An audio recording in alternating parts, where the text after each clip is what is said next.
Your Excellencies, distinguished ladies and gentlemen, the Director General of World Heritage Center, UNESCO, my sister, Zainab Hawa Bangura, Director General of the United Nations Office in Nairobi, members of the Diplomatic Corps, distinguished guests, distinguished delegates, ladies and gentlemen, good morning. As I listen to the presentations that have been made here, it reminded me of my first year at the university, when we attended a course at the Nairobi National Museum. Mary, my classmate, who is currently the Director General of the National Museums of Kenya, was with me. She's right there. And yes.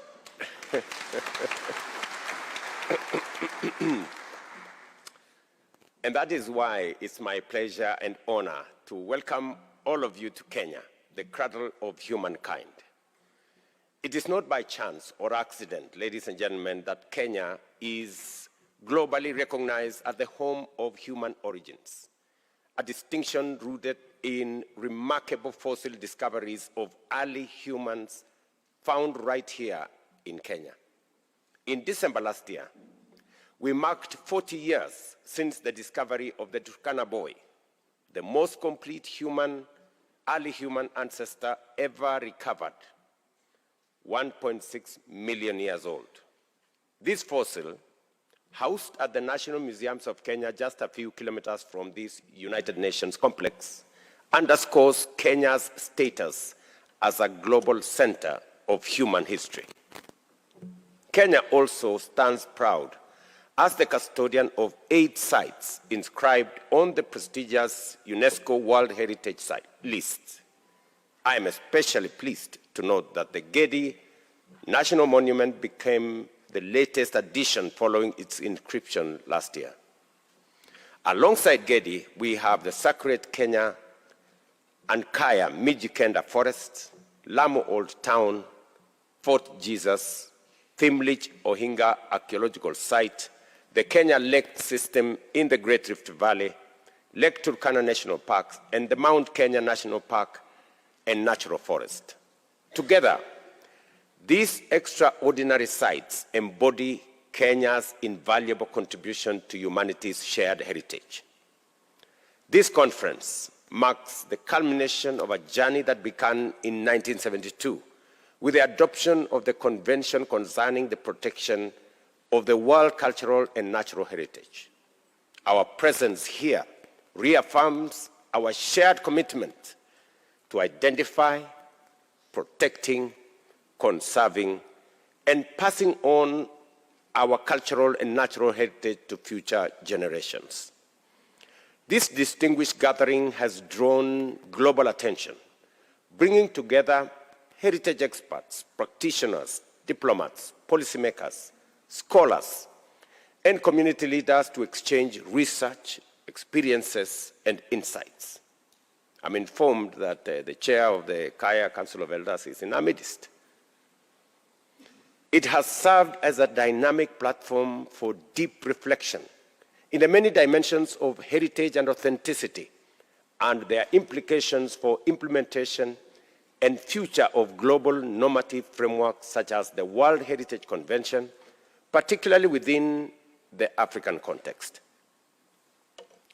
Ladies and gentlemen, the conceptual, intellectual, and practical foundation of this conference has been shaped by key instruments of the World's Heritage Convention, including the Venice Charter in 1964, the 1976 Nairobi Recommendations on Historic Areas, the Nara Document on Authenticity that happened in 1994, and the Nara Plus 20 recommendations.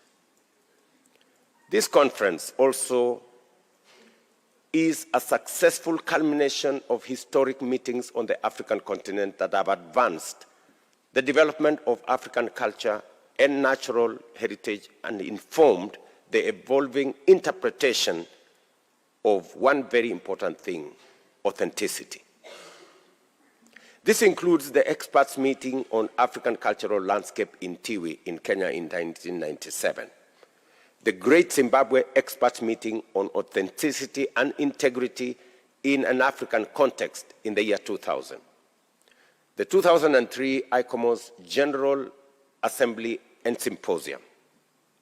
Others include the Charter for African Cultural Renaissance, adopted in Sudan in 2006, and the Africa Union's Agenda 2063, the Africa We Want, launched in Addis Ababa in 2015.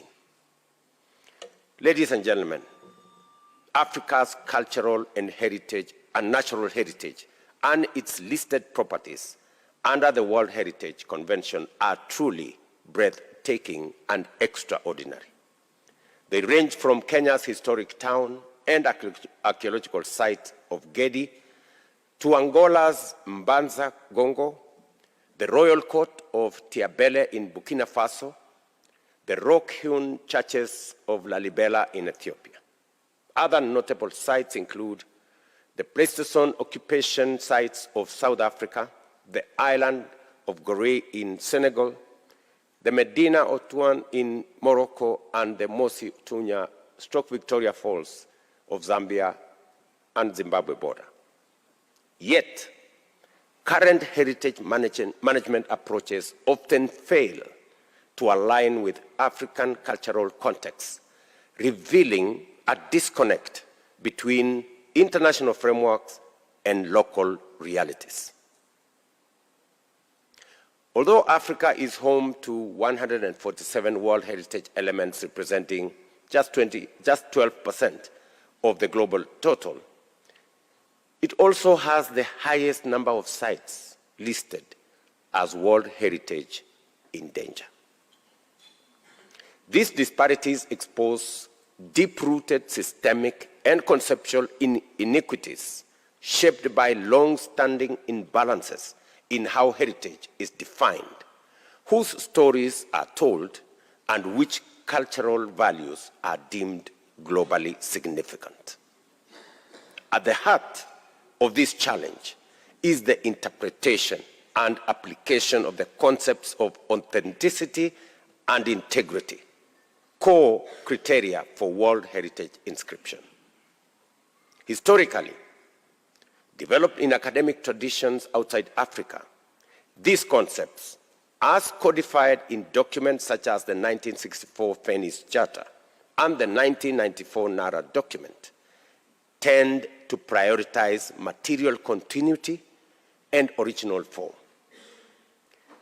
Ladies and gentlemen, therein lies the problem. The assumptions often fail to reflect Africa's dynamic, spiritually infused, and living cultural landscapes. I say it is the reason why we have a small fraction of heritage sites in our continent. Excellencies, the time has come to revisit and reimagine these concepts, to strengthen their meaning and to deepen and diversify them.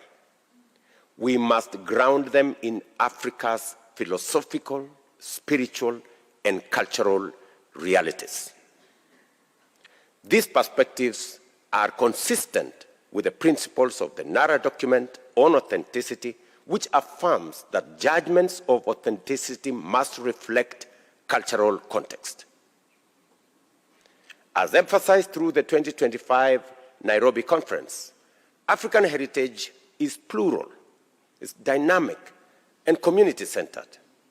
In fact, its authenticity is derived from both the tangible and intangible, the movable and immovable, within places of cultural continuity, and with community custodianship at its heart. Ladies and gentlemen, this call, this conversation did not begin today. But today, we have achieved what those who came before us envisioned. We must remain dedicated and focused to pursue this path for the continent, for our heritage, for our culture, and for our contribution to the implementation of the World Heritage Convention that we are a party. Today, we launch the conference outcome document, and I congratulate each and every one of you for your dedication, your scholarship, and your visionary contribution.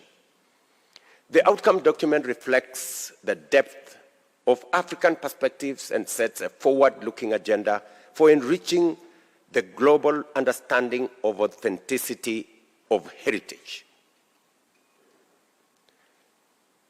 You will discover that we have living sites that, in my opinion, would form part of World Heritage. For example, in Hell's Gate, a few kilometers from here, maybe 70 kilometers from here, we have something that's inscribed as a baboon parliament, where every so often baboons come together around a site and they look like they are having a conversation. I don't know where we would place that or maybe I'll give you another example. Down at the coast of Kenya, we have a site where lions swim. It's not very natural, it's not very often. So when we say that these are living sites that are not necessarily monuments, and we think they should qualify to be heritage sites, that is why this conference is important, that we expand the meaning, we diversify authenticity to the level that captures the spiritual aspects of our continent. And therefore, ladies and gentlemen, as we bring this landmark 4-day international conference on cultural heritage and authenticity in Africa to a close, I extend my very sincere gratitude to the governments of Japan and France, as well as the Africa World Heritage Fund for their generous support. I'm honored to officially receive the Nairobi Outcome Document on Heritage Authenticity. May it guide us towards a more just, a more inclusive, and a more representative global heritage future. I thank you.